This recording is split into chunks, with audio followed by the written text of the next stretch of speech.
G'day guys, Cubone here again. Now, just thought I'd do another quick video while I've just done the X one. Now this will be on my sharpening stone that I prefer. Now, I've turned the leather sheath inside out. It's a, I'm not quite sure how you pronounce it, Falkniven or Falkniven or something like that. F-A-L-L-K-N-I-V-E-N, I believe. Turned the sheath inside out so the soft side of the leather's on the outside and just restitched it, as you can see, and it works really well as a sort of an impromptu strop for in the field, especially when it has a rigid stone inside of it. It works quite well. It's usually what I use to touch up my axe after if it needs a lot of touching up, then I'll just go over it with a river rock or something. This works quite well on your knives. It's big enough. This is the DC4. I have the DC3 as well. The DC3 works, I just far prefer the size of the DC4. This is 4 inches long and a little bit wider. The 3 is 3 inches long and a little thinner. And yeah, I think this is a more usable size. It fits quite nice in the palm of your hand for getting into stuff, and yeah, usually I find that's the best way to hold it. It's just like that, and you can you'll hold your knife like, just throw the sheath down. So say this is a bigger knife, the 3 is usually what I keep in my EDC bag, so it's a bit easier to work. I've probably got that in one of my videos on EDC, and you'd sort of have at it like that, as much as you need to, or you can do it in the palm of your hand if that's in the shot. Always away from yourself, or away from you don't want the, I wouldn't be sharpening it like that. You can if you're proficient, but then you'd probably want to be a bit more careful with it and hold it something like that.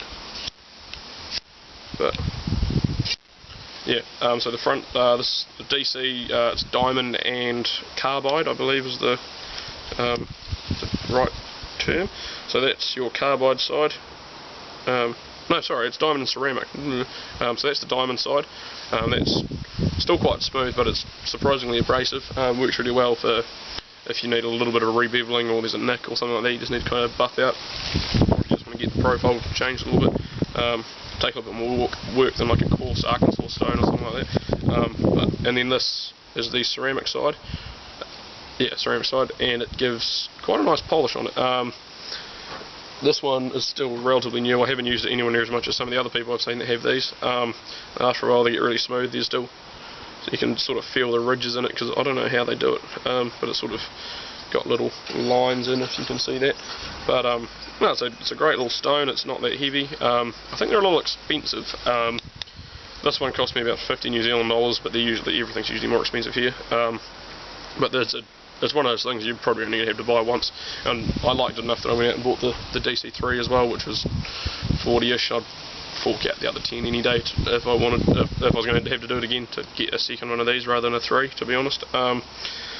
Yeah, you can buy the, I believe you can buy the diamond side separately, and they call it like a D4 or a D3, and it's got a little hole at the top for a key ring or something like that, which if you just want the diamond side, you're not really too worried about the ceramic, then because the ceramic's most of the size and weight of it, so if you wanted just a little tiny little pocket sharpener, you could actually probably slide that in your sheath, down where the knife goes, and put the knife in under it, or maybe down the back of the sheath where you've got your belt loop, or find a slot for it somewhere, because that's really quite thin. It's probably only maybe a millimetre, or yeah, probably only a millimetre. It's quite thin, so that might be another option for you. But yeah, I'd also recommend, I'll just pick up the sheath.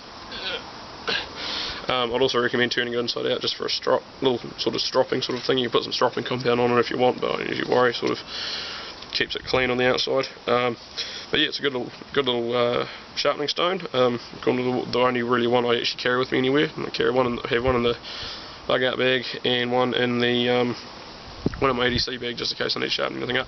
But anyway, I hope you guys enjoyed the video, and if you're after a good sharpening stone that's high quality, definitely look at one of these. Awesome, cheers guys.